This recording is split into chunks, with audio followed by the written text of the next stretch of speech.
রাসূল করিম সাল্লাল্লাহু আলাইহি ওয়াসাল্লাম আখেরি শাবানে খুতবা পেশ করেছিলেন এবং সেই খুতবায় তিনি বলেছিলেন, হে উপস্থিত জনগণ, হে মানব মণ্ডলী, আল্লাহ পাক আমাদের জন্য একটি পবিত্র মাস আমাদেরকে দিচ্ছেন, দান করেছেন, যে মাসটির নাম হচ্ছে রমাদান।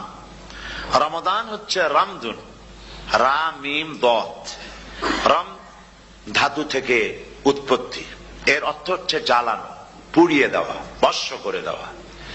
রমাদান, রমজান মুবারকে যারা নাকি সিয়াম সাধনা করে, আত্মত্যাগ করে, অর্থাৎ তিতিক্ষা, ত্যাগ এবং তিতিক্ষা করে, রমজান মুবারকে আল্লাহ পাক যেভাবে রোজা চান ওইভাবে যারা রোজা রাখে, তাদের সমস্ত গুনাহ সমূহকে আগুন যেমন আবর্জনাকে জ্বালিয়ে দেয়, রোজা যদি সঠিকভাবে কারো হয় তাহলে তার গুনাহগুলিকে এইভাবে জ্বালিয়ে ভস্ম করে দেয়। সুবহানাল্লাহ বিহামদিহি। এই রমাদান আমাদের সামনে। আমি আমার আলোচনার শুরুতে আমি আপনাদের খেদমতে আরজ করতে চাই যে মাসটির মধ্যে আমরা প্রবেশ করতে যাচ্ছি, দুটি জিনিস আমাদের সামনে এখন। একটি হচ্ছে আমরা মাহে রমজানকে ইস্তেকবাল করতে যাচ্ছি, মাহে রমজান আমাদের সামনে। দোয়া করে নেই যে আল্লাহ পাক এই পবিত্র রমজানের সম্মান করার মতো তৌফিক আমাদেরকে দান করো, আর যেভাবে রোজা রাখলে পরে তুমি খুশি হও সেইভাবে আমাদেরকে রোজা রাখার তৌফিক দান করো, বলি আমিন। এটি হচ্ছে সর্বশ্রেষ্ঠ মাস আল্লাহ পাক মুসলমানদের জন্য দান করেছেন। আবারও বলি আলহামদুলিল্লাহ। কোরআন শরীফের মধ্যে আল্লাহ সমস্ত ইবাদতের কথা বলেছেন, কিন্তু ডিটেইলস আলোচনা করেন নাই। হজ করতে হবে, কিন্তু উকুফে আরাফা করতে হবে, রমিয়ে হিজার করতে হবে, রমিয়ে জিবার করতে হবে, তারপরে 7 বার তাওয়াফ করতে হবে, সাফা মারওয়া সাই করতে হবে।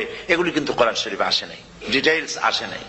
নামাজ পড়তে হবে, কিন্তু জোহরে কয় রাকাত, আসরে কয় রাকাত, মাগরিবে কয় রাকাত, এই রাকাতগুলি কিভাবে বিন্যস্ত করতে হবে কোরআন শরীফে তা আসে নাই, বর্ণনা করা হয়নি। যাকাত দিতে হবে, কিন্তু কত টাকা হলে কত টাকা দিতে হবে, কত মন ধান হলে কতটুকু দিতে হবে, কত ছাগল হলে, কত গরু হলে, কত পরিমাণ সোনা হলে, কত পরিমাণ রৌপ্য মজুদ থাকলে যাকাত দিতে হবে, এর বিস্তারিত বিবরণ কোরআন শরীফে আসে নাই। চিন্তা হতে পারে যে তাহলে এগুলো আমরা পাইলাম কই? আমরা পেয়েছি কোরআনের ব্যাখ্যা হচ্ছে রাসূল করিম সাল্লাল্লাহু আলাইহি ওয়াসাল্লাম। হুজুর এটাকে আমাদেরকে বলে দিয়েছেন, তিনি শারে ছিলেন, শরীয়ত প্রণেতা ছিলেন। তো সমস্ত ইবাদতকে আল্লাহ পাক সংক্ষেপে সংক্ষেপে তিনি আউটলাইন অথবা গাইডলাইন তিনি দিয়েছেন আল্লাহ পাক। রমজান মুবারক হচ্ছে একমাত্র ইবাদত যে রমজান সম্পর্কে আল্লাহ পাক ডিটেইলস পূর্ণ একটি রুকু আল্লাহ পাক আলোচনা করেছেন। সুবহানাল্লাহ। রোজা শুরু করবেন কোনখান থেকে, শেষ করবেন কোথায় গিয়ে, সফরে প্লেনে যখন চলবেন তখন আপনার রোজার অবস্থা কি হবে, যদি দেশে যান তখন কি হবে, অসুস্থ হলে কি হবে, কিভাবে রোজা রাখবেন, কিভাবে রোজা ভাঙবেন, তারপরে কখন শুরু হবে, কখন কি হবে ইত্যাদি বিস্তারিত বিবরণ।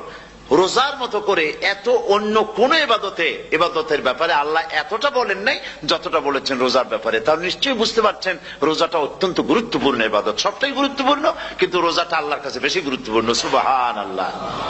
আচ্ছা, বেশি গুরুত্বপূর্ণ কেন সে কথা কি বলবো? অবশ্যই বলবো। বেশি গুরুত্ব এই কারণে, আল্লাহ পাক বলেছেন, এটা হচ্ছে হাদিসে কুদসি। আল্লাহ পাক বলেছেন, আস-সাওমু লি ওয়া আনা আজজি বিহি। অন্য রিওয়ায়াতে এসেছে ওয়া আনা উজজা বিহি। আস-সাওমু লি, রোজা হলো আমার জন্য। কে বলতেছেন বলুন তো? আল্লাহ পাক বলছেন রোজা হচ্ছে আমার জন্য, রোজার পুরস্কার আমি দেব।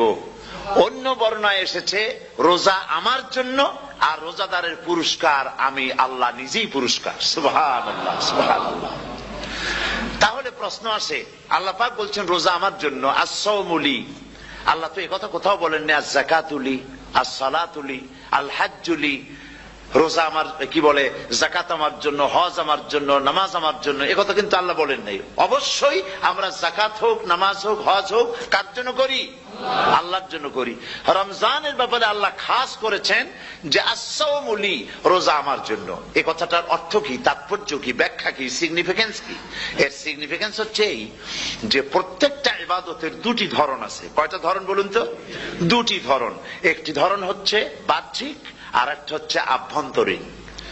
প্রত্যেকটা ইবাদতের দুটি দিক আছে, একটা মানুষকে দেখানো আর একটা ভেতরের। যেমন নামাজ, একটি লোক নামাজ পড়ে না, কিন্তু এমন একটা সমাবেশের মধ্যে পড়ে গেছে সবাই নামাজ পড়ে।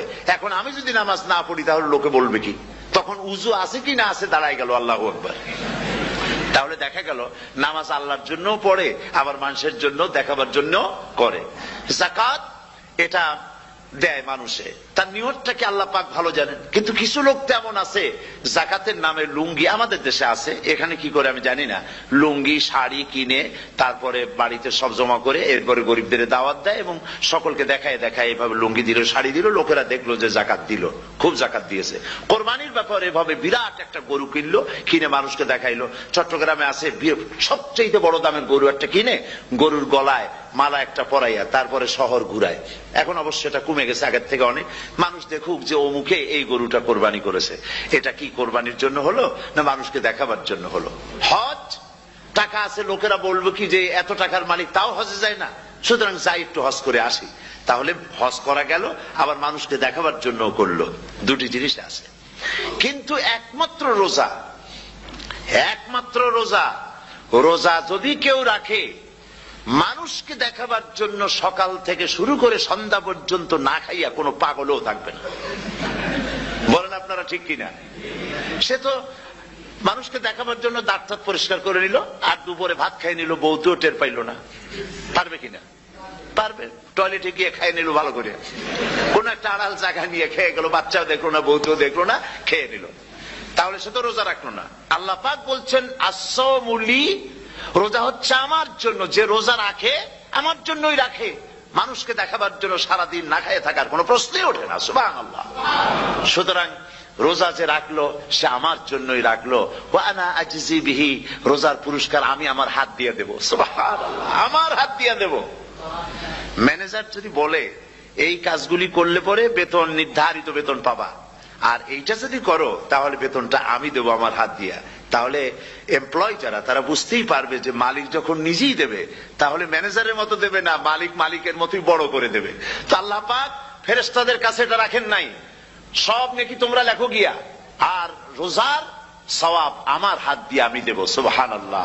এরপরে আল্লাহ পাক বলছেন, অন্য রিওয়ায়েতে এসেছে রোজা আমার জন্য, আর রোজাদারের পুরস্কার আর কিচ্ছু না, রোজাদারের পুরস্কার আমি আল্লাহ নিজেই পুরস্কার হয়ে যাব। সুবহানাল্লাহ। হাদিস শরীফে এসেছে রোজা রাখলে পরে ক্ষুধার কারণে, খালি পেটে থাকার কারণে টক্সিন জাতীয় এক প্রকারের গ্যাস তৈরি হয় পেটের ভেতরে, স্টমাকের মধ্যে, ফলে মুখে এক রকমের দুর্গন্ধের সৃষ্টি হয়। নবীজি বলেছেন রোজাদারের মুখের থেকে যে গন্ধ বের হয় আল্লাহ পাকের কাছে রোজাদারের মুখের গন্ধ মেশক আম্বারের চাইতে বেশি পবিত্র। আপনার মুখের গন্ধটাও আল্লাহর কাছে পবিত্র। রোজাদারদের জন্য জান্নাতের একটি দরওয়াজা খাস করে রাখা হয়েছে, যার নাম রায়্যান। এই দরওয়াজা রোজাদারদের জন্য, কেবলমাত্র রোজাদারেরা সেখান থেকে প্রবেশ করবে, আর কেউ প্রবেশ করতে পারবে না। এই রোজাদারদের সম্পর্কে আল্লাহ পাক বলেছেন, হাদিস শরীফে এসেছে, বুখারী শরীফের হাদিস, রাসূল করিম সাল্লাল্লাহু আলাইহি ওয়াসাল্লাম বলেছেন লিসাইমে ফারহাতান, ফারহাতুন ইনদা ফিতরিহি ওয়া ফারহাতুন ইনদা লিকাই রাব্বিহি। রোজাদারের জন্য দুইটা খুশি। কয়টা খুশি বলুন তো? কে বলছেন? আল্লাহ রাসূল বলছেন রোজাদারের জন্য দুইটা খুশি। লিসাইমে ফারহাতান, দুটি খুশি। ফারহাতুন ইনদা ফিতরিহি, একটা খুশি হচ্ছে ইফতারের সময়। এই ফিতরিহি দুটি কথা, এই একটি কথার দুটি ব্যাখ্যা হয়। একটা হচ্ছে ইফতারের সময়, ইফতারের কথা বলা হয়েছে, আর ঈদের কথাও এর মধ্যে বলা হয়েছে। ইফতারের সময় হলো একটা খুশি, আর একটা খুশি হচ্ছে ইনদা লিকাই রাব্বিহি, যখন রোজাদারের সঙ্গে আল্লাহ পাক দেখা করবেন তখন হবে আরেকটা খুশি। তার মানে হচ্ছে রোজাদারদের সঙ্গে স্পেশাল আল্লাহ রাব্বুল আলামিন সাক্ষাৎকারের ব্যবস্থা করবেন। সুবহানাল্লাহ। তাহলে দুটি জিনিস হলো, একটা হলো ইফতারের জন্য দুটা, রোজাদারের জন্য দুটা খুশি, একটা হলো ইফতারের সময়, আর একটা হচ্ছে আল্লাহর সঙ্গে যখন দেখা করবে। তো ইফতারের যে খুশিটা, এই খুশি রোজাদার ছাড়া কেউ বুঝবে না।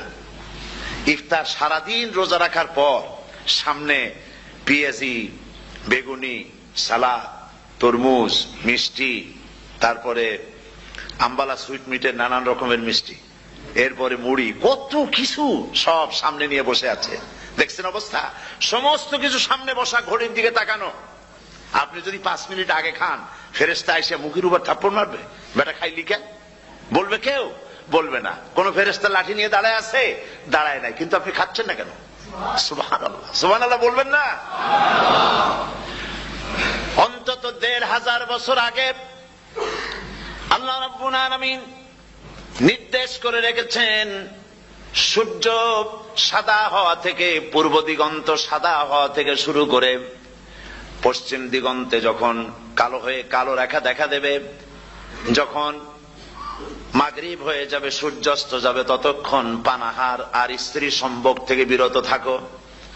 1500 বছর আগের আল্লাহ রাব্বুল আলামিনের এই নোটিশ কিভাবে কার্যকরী হচ্ছে উম্মতের মধ্যে, মুসলমানদের ভেতরে। খাবার সামনে আছে, পিপাসা লেগেছে। এখন তো পিপাসা লাগে না, খুব ঠান্ডার সময়, এখন রোজা রাখতে খুব মজা হবে, তাই না? খুব মজার রোজা। কিন্তু এই রোজা যখন জুন মাস আর জুলাই মাসে আসবে, তখন টের পায় মানুষ রোজা কাহাকে বলে। প্রচন্ড পিপাসা, সামনে সব খাবার পড়ে আছে, একটা খাবারের দিকে রোজাদারের হাত যায় না, ঘড়ির দিকে তাকায় আর চুপ করে বসে বসে আল্লাহর জিকির করতে থাকে। আল্লাহ কয়, ফেরেশতারা দেখ, এই বান্দা বানাইতে নিষেধ করছিলি, সুবহানাল্লাহ। আল্লাহ খুশি হয়ে যান। রোজাদার অপেক্ষা করতে থাকে। ঠিক যখন কাটায় কাটায় সময়টা এসে গেছে, তখন আল্লাহর নাম করে খুরমা দিয়ে, পানি দিয়ে ইফতার শুরু করে দিল। আল্লাহ পাক খুশি হয়ে গেলেন। এই যে ইফতার, সারাদিন রোজা রাখা ইফতার করায় যে মজা, রোজা রাখলো না এরকম লোকেরাও কিন্তু ইফতার করে, করে না? পুরান ঢাকায় আছে, ঢাকার তো কয়েকটা এলাকা আছে, পুরান ঢাকার লোকেরা নাকি বলে যে, যারা রোজা রাখে না তারা বলে যে, রোজা না রাখে একরকম পাপ করছি, আর ইফতার না করে কবিরা গুনাহ করবো নাকি, ইফতার তো করাই লাগবে। তো খুব মজা করে ইফতার করে তারা। তো সারাদিন রোজা রেখে পেঁয়াজি, ছোলা, বুট, মুড়ি খাওয়ায় যে মজা, সারাদিন ভাত খাইয়া তারপরে ইফতারে শরীক হওয়া, ছাগলে ঘাস খাইলে যেমন লাগে ওইরকম তার মুখে লাগে, এই মজা পাবে না। রোজাদারের যে মজা লাগে সেই মজা সে পাবে না।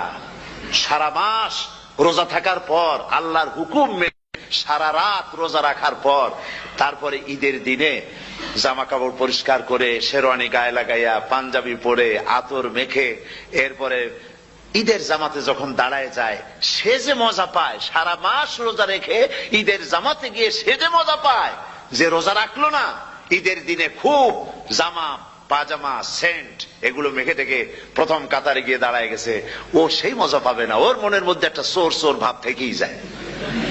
সে মনে মনে ভাবে, এই জামাত আমার না, জোর করে আসছি, এইখানে দাঁড়াবার যোগ্যতা আমার নাই। মনের মধ্যে সে একটা অপরাধী ফিল করে, সে ফিল করতে থাকে। সুতরাং রোজাদারের জন্য দুইটা খুশি, একটা হচ্ছে ইফতারের সময়, আর একটা খুশি হবে যখন আল্লাহ তাদেরকে দেখা দেবেন। সুবহানাল্লাহ। এই রোজা আল্লাহ পাক দান করেছেন। আচ্ছা, কি জন্য রোজা আমাদের দিলেন? এই জন্য দিয়েছেন যে একটা মাস পৃথিবীর মুসলমানরা না খেয়ে থাকুক দিনের বেলায়, ওই না খেয়ে থাকার যে খাবারগুলি বাঁচবে, এগুলি আল্লাহ অন্য কোন এলাকার মানুষদের খাওয়াবেন নাকি? এই জন্য করেছেন রোজা, এজন্য করেন নাই। রোজার ফজিলত আল্লাহর নবী বলেছেন, রমজান মুবারকের এত ফজিলত, মানুষ যখন কোন ইবাদত করে, আল্লাহ পাক সেই ইবাদতের নেক আমলের সওয়াব 10 থেকে শুরু করে 700 পর্যন্ত বাড়ায় দেন। 10 থেকে শুরু করে 700 করে 700 বাড়ায় দেন, ইল্লা সাওম, রোজা ছাড়া। নবীজি বলেছেন, রমজান মুবারকে কেউ যদি একটি নফল কাজ আদায় করে, একটি নফল ইবাদত করে, অন্য মাসের একটি ফরজ আদায় করার সওয়াব আল্লাহ পাক নামায় আমলে দিয়ে দিবেন।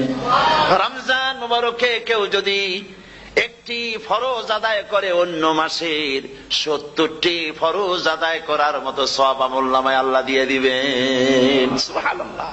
এই মাস আমাদের সামনে, আল্লাহু আকবার বলি, আল্লাহু আকবার বলি, আলহামদুলিল্লাহ। এই পবিত্র মাস আমাদের সামনে। এই মাসে এত সওয়াব, নফল হয় ফরজের মতো, আর ফরজ হয় 70টা ফরজের মতো।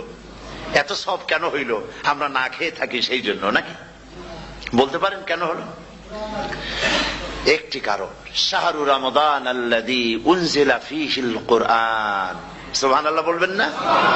এই রমজান মাস হচ্ছে সেই মাস যে মাসে আল্লাহ রাব্বুল আলামিন কোরআনে কারীমকে নাজিল করেছেন। এই মাসের মধ্যে একটি রাত আছে, খায়রুম মিন আলফি শাহর, যে রাতটি 1000 মাসের চাইতে বেশি গুরুত্বপূর্ণ আল্লাহর কাছে। সুবহানাল্লাহ। একটি রাত 1000 মাসের চাইতে গুরুত্বপূর্ণ। 1000 মাস ক্যালকুলেটর দিয়ে হিসাব করলে দেখা যায় যে 1000 মাসে 83 বছর 4 মাস হয়। তাহলে তার অর্থ কি এই যে একটানা 83 বছর 4 মাস ইবাদত করলে যে সওয়াব হবে, এই রাত্রে ইবাদত করলে সেই সওয়াব হবে? হতে পারে, এরকম হতে পারে, কিন্তু ব্যাখ্যাটা কি? ব্যাখ্যাটা হচ্ছে আরবিতে আলফুন শব্দ দিয়ে 1000 বোঝানো হয় না। আরবিতে যখন আলফুন বলা হয় তাহলে বোঝা যায় সংখ্যাধিক্য, বিপুল সংখ্যা, হাজার হাজার, হাজার হাজার, থাউজেন্ডস এন্ড থাউজেন্ডস। এইটাকে বোঝাবার জন্য আরবিতে ব্যবহার করা হয় আলফুন, হাজার হাজার। তাহলে আল্লাহ কি বুঝাতে চাচ্ছেন? আল্লাহ রাব্বুল আলামিন তিনি আয়াত দ্বারা বুঝাতে চান, এর ব্যাখ্যা হচ্ছে এই পৃথিবীর মানবতার কল্যাণের জন্য, এই পৃথিবীর মানুষের ভালাইয়ের জন্য, মঙ্গলের জন্য হাজার হাজার মাস ধরে এই পৃথিবীর মানুষের যে কল্যাণ হয় নাই, এই রমজান মোবারকে একটা রাত আছে যেই রাতে আল্লাহ রাব্বুল আলামিন মানবতার সেই কল্যাণ করেছেন। সেই কল্যাণ কি দিয়ে করেছেন? শাহরু রমাদান আল্লাযী উনজিলা ফীহিল কোরআন, কোরআন নাজিল করে পৃথিবীর মানুষকে সেই কল্যাণ আল্লাহ দিয়েছেন। সুবহানাল্লাহ। বন্ধুগণ, কোরআন, কোরআন কি নিয়ামত আমাদের কাছে! সেই নিয়ামতকে আমরা চিনলাম না, আমরা বুঝতে পারলাম না কত বড় নিয়ামত আল্লাহ আমাদের দান করেছেন। এই কোরআন যেন আপনি শুনতে পারেন, পড়তে পারেন, বুঝতে পারেন, সেই জন্য আল্লাহ রাব্বুল আলামিন শরিয়াত কি সুন্দর ব্যবস্থা করেছে। কোরআন শোনার জন্য রমজান মুবারকে তারাবিহের নামাজের ব্যবস্থা করা হয়েছে। সুবহানাল্লাহ, সুবহানাল্লাহ। যারা সব সময় পড়তে পারেন না, কোরআন তেলাওয়াত জানেন না, অথবা সারা বছরও এক খতম কোরআন শরীফ পড়া হয় না, শরিয়াত কি সুন্দর বিধান করলো যে আপনি যেন 30 পারা কোরআন শরীফ শুনতে পারেন। এই ব্যবস্থা তারাবিহের নামাজের মধ্যে শরিয়াত করে দিয়েছে। আলহামদুলিল্লাহ, আলহামদুলিল্লাহ। যাদের টাকা কড়ি আছে আমি তাদেরকে অনুরোধ করব, যদি পারেন তাহলে মেহেরবানি করে রমজান মুবারকে উমরা পালন করবেন। আমি উমরার নিয়ত করে এসেছি, ঢাকা থেকে উমরার নিয়ত করে এসেছি, আপনাদেরকে দেখে গেলাম। আর আমি এখান থেকে ডাইরেক্ট মদিনা মুনাওয়ারায় চলে যাব ইনশাআল্লাহ। লাইলাতুল কদর পর্যন্ত হারামাইনুশ শরীফাইনে কাটাতে চাই, নিয়ত করেছি। আপনারা দোয়া করুন আল্লাহ যেন কবুল করেন। কি মজা যখন আপনি হারামাইনুশ শরীফাইনে যখন তেলাওয়াত শুনবেন, আপনার কাছে মনে হবে যেন কোরআন শরীফ নাজিল হতেছে। সুবহানাল্লাহ। সেখানে তো নামাজের পরে হাত তুলে মোনাজাত করা হয় না, শুধুমাত্র রমজান মুবারকে বেতেরের নামাজের মধ্যে ইমাম সাহেব হাত তুলে মোনাজাত করেন। গত বছর রমজান মুবারকের লাইলাতুল কদরে আমি ছিলাম, গত কয়েক বছর ধরে আল্লাহ যাওয়ার তৌফিক দিয়েছেন দয়া করে। সেখানে লাইলাতুল কদরে পত্রিকাগুলি লিখেছে 30 লাখের উপরে লোক ছিল মক্কা শরীফের, হারাম শরীফে 30 লাখের উপরে। যখন তেলাওয়াত হচ্ছে, মোনাজাত করতেছেন ইমাম সাহেব কাঁপতেছেন, মোনাজাত করতেছেন, কাঁদতেছেন, আর গোটা হারাম জুড়ে কান্নার রোল পড়ে গিয়েছে। কিভাবে কাঁদতেছেন! সারাদিন মানুষ রোজা রেখে তারপরে ইফতার করতে যখন বসে, আমি সেই জান্নাতের কথা কেমনে আপনাদের বুঝাবো? রসগোল্লা কেমন লাগে বক্তৃতা দিয়ে 6 ঘন্টা বক্তৃতা দিয়েও বুঝানো যাবে না। যদি মুখের মধ্যে ঢুকাইতে পারি তাহলে বুঝবেন যে মজাটা কি। এটা তো আমি বুঝাইতে পারবো না কি মজাটা লাগে। সারাদিন রোজা রাখার পর সমস্ত লক্ষ লক্ষ মুসল্লিরা বসে আছে মক্কা শরীফে, কাবা শরীফ সামনে, এখানে বসে আছে। রোজাদারের সামনে আছে জমজমের পানি আর মদিনা মুনাওয়ারার খুরমা। আল্লাহর ঘর সামনে, জান্নাতের থেকে আর কাকে বলে! সুবহানাল্লাহ। আর মসজিদে নববীর ভিতরে মদিনার আকর্ষণ কাশাস আলাদা। মদিনা শরীফের আপনাকে যদি পাইয়া যায় কোন আরব, কোন মাদানী, আপনারা ছাড়বেই না, আদর করে পাশে বসাবে, তোমারে আমি এই জিনিস খাওয়াবো, এইটা দিয়ে ইফতার করাবো, আমার কাছ দিয়ে তুমি উঠতেই পারবে না। আপনাকে জোর করে বসায় দিবে মসজিদে নববীতে রিয়াদুল জান্নাহ, রাসূল করিম সাল্লাল্লাহু আলাইহি ওয়াসাল্লামের কবর শরীফের কাছে বসে আপনি ইফতার করতেছেন, কত বড় নসিব। সেই জন্য আমি বলি, হলিডে করার জন্য আমেরিকা, সিঙ্গাপুর, হাবিজাবি এই সমস্ত ঘুরে কোনো লাভ নাই। হলিডে করতে চান, রমজান মুবারকে চলে যান হারামাইনুল শরীফাইন, মদিনা আল মুনাওয়ারা, মক্কা আল মুকাররমা, কপাল খুলে যাবে, জিন্দেগীর সমস্ত গুনাহ খাতা আল্লাহ পাক মাফ করে দিবেন। রাসূল করিম সাল্লাল্লাহু আলাইহি ওয়াসাল্লাম বলেছেন, রমজান মুবারকে যে উমরা করলো সেজন্য হজ আদায় করলো। সুবহানাল্লাহ। অন্য রিওয়ায়াতে এসেছে, যে ব্যক্তি রমজান মুবারকে উমরা করলো সেজন্য আমার সাথে হজ আদায় করলো। সুবহানাল্লাহ। তো বলতেছিলাম যে কোরআনে কারীম হচ্ছে একটি বিরাট নিয়ামত, এই নিয়ামত শোনানো হয় রমজান মুবারকে। আমি এবার এসে খুব খুশি হলাম একথা শুনে যে ইস্ট লন্ডন মসজিদ তারা একটা ব্যবস্থা করেছে, সুন্দর একটা রেডিও তারা আবিষ্কার করেছে। না কি করছেন আপনারা? ট্রান্সমিটার তৈরি করেছেন। ওনারা ওখানে রেডিও বিক্রি করেন, আপনারা বহুটা খরচ করেছেন, তারা হাজার হাজার পাউন্ড খরচ করে টাওয়ার বানিয়েছেন এবং একটা ফ্রিকোয়েন্সি তারা নিজেরা নিয়েছেন, আর রেডিওগুলি 125 পাউন্ড করে ওনারা দিচ্ছেন খরচ হিসেবে। এটা যারা নিয়ে যায় ঘরের মধ্যে বসে তারাবিহের তেলাওয়াত তারা শুনতে পাবেন। মহিলারা অনেক সময় আসতে পারেন না, মহিলারা ঘরে বসে শুনতে পারবেন। ওই ইস্ট লন্ডন মসজিদে যত ওয়াজ হবে, তেলাওয়াত হবে, নামাজ হবে, আজান হবে, ওয়াজ হবে, জিকির হবে, সব আপনার ঘরে বসে আপনি শুনতে পারবেন। আল্লাহ রাব্বুল আলামিন এই ইকদামকে, এই পদক্ষেপকে আল্লাহ কবুল করুন, সবাই বলেন আমিন। এবং প্রত্যেকের ঘরে ঘরে এই রেডিও পৌঁছে যাক, আমরা বলি আমিন। আল্লাহ যেন কবুল করেন। আপনি ঘরে বসে মসজিদের সমস্ত প্রোগ্রাম পেতে পারবেন। আর কি সুন্দর, সেখানে যিনি তেলাওয়াত করেন, আজান দেন, আলহামদুলিল্লাহ, তার আজান শুনলে পরে তো মনে হয় যে আমি মক্কা শরীফে চলে গেছি, মদিনায় চলে গেছি। আর তেলাওয়াত কত সুন্দর, আলহামদুলিল্লাহ। আল্লাহ তার প্রতি রহম করুন, আমরা বলি আমিন। সুতরাং বলতেছিলাম যে পবিত্র রমজানুল মুবারক এটি কি জিনিসটা, কি জিনিসটা বুঝাবার জন্য আমি বলি, যেমন এই ঘড়িটা এটা কেনার পর 2-1 বছর পর এটা ফাস্ট হয় অথবা কি হয়, স্লো হয়ে যায়। তখন এটাকে সারার জন্য আমরা হসপিটালে দেই। হসপিটাল মানে লন্ডন হসপিটাল না, ঘড়িরও হসপিটাল আছে। তো ঘড়ির হসপিটালে দিলাম, ওরা এটাকে দেখে শুনে ওয়াইলিং করে টরে দিল ঠিক মতো। একবার যদি ঠিক করে দিল, আবার আমার 1-2 বছর চললো, আর কোনো ডিস্টার্ব করবে না, ঠিক কিনা? আপনার গাড়ির ইঞ্জিন যদি কোন রকমের অসুবিধা করে, তাহলে গাড়ির ইঞ্জিনকে ওভারহোলিং করতে হয়, ইঞ্জিন ডাউন দিতে হয়। একবার যদি ইঞ্জিন ডাউন দিলেন, ওভারহোলিং করলেন, তাহলে আপনার এই গাড়ি 5-6 বছরের জন্য আর হাত দিতে হবে না। এই কথাগুলি বুঝতে পারছেন কিনা? সারা জীবন, সারা মাস অন্যায় করার পরে, গুনাহ করার পরে মানুষের অন্তঃকরণে কালিমা লেগে যায়। আল্লাহ রাব্বুল আলামিন রমজান মুবারকের একটা ব্যবস্থা করেছেন, ইঞ্জিন ওভারহোলিং এর মতো, ইঞ্জিন ডাউন দেওয়ার মতো। আপনার কালকে, আপনার আত্মাকে, আপনার বিবেককে, আমার বিবেককে পরিষ্কার করার জন্য রমজান মাস করে দিয়েছেন। রমজান মুবারকের একটি মাসের কোর্স যদি কমপ্লিট করা যায়, তাকওয়া দিয়া যদি ভরে দেওয়া যায়, তাহলে বাকি 11 মাস আরামসে চলবে, কোনো অসুবিধা হবে না। নবীজি বলেছেন, রমজান মুবারকে মাস আসার সঙ্গে সঙ্গে আল্লাহ রাব্বুল আলামিন তিনি জান্নাতের সমস্ত দরজাগুলি খুলে দেন, আর জাহান্নামের সব দরজাগুলি আল্লাহ রাব্বুল আলামিন বন্ধ করে দেন। সুবহানাল্লাহ। আর শয়তানকে শৃঙ্খল দিয়ে বেঁধে ফেলা হয়, শিকল দিয়ে শয়তানরা বান্ধা হয়ে যায়। এই হাদিসটা যখনই শোনাই বিভিন্ন জায়গায়, লোকেরা বিভিন্ন জায়গায় প্রশ্ন করে, হুজুর কোন তো যে শয়তানরে বাঁধতে হয়, কিন্তু রমজান মাস হতো লোকেরা মদ খায়, মিথ্যা কথা কয়, তাহলে শয়তান বান্ধা থাকলো কেমনে? আমি বলি, দেখেন, এর ব্যাখ্যা আছে। এর ব্যাখ্যা হলো এই, কোন কোন ঘড়ি আছে একবার চাবি দিলে 6 মাস চলে, আর একবার চাবি দিলে 2 বছর চলে, আবার চাবি দিলে লাইফ চলে যায়। এরকমের ঘড়িও আছে। কোন কোন মানুষের শয়তানে এমন চাবি দিছে যে চাবিতে 6 মাস চলে, কোনটায় 10 মাস চলে, কোনটায় বছর চলে। রোজার মাসেও যারা গুনাহ করে, শয়তানে এমন চাবি দিছে যে রোজার মাসেও বন্ধ হচ্ছে না। এরা শয়তানের খপ্পরে পড়ে গেছে।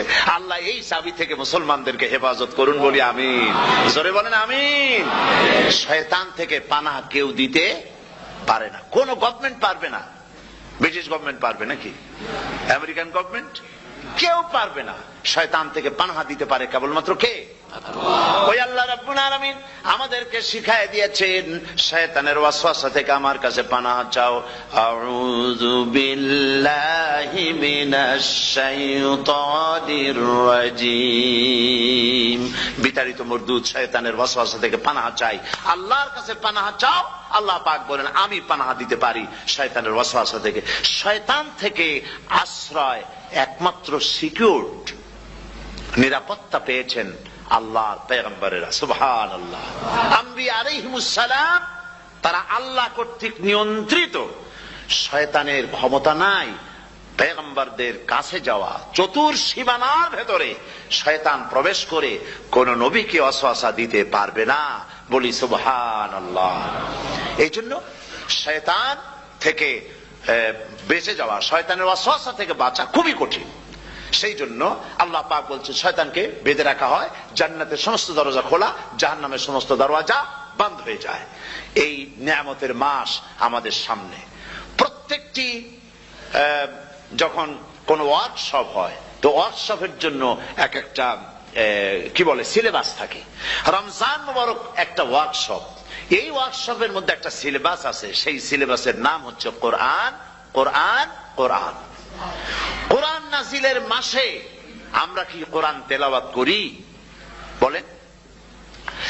রোজা হচ্ছে, হাদিস শরীফের মধ্যে বলা হয়েছে আস-সাওমু জুন্নাহ, রোজা হচ্ছে ঢাল। রোজা কি কন্ত? ঢাল। বোঝেন তো ঢাল কি? প্রোটেক্টর। আপনি জিহাদের ময়দানে, যুদ্ধের ময়দানে নিরাপত্তার জন্য, বাইরের থেকে আক্রমণকে ফিরাবার জন্য কি ব্যবহার করেন?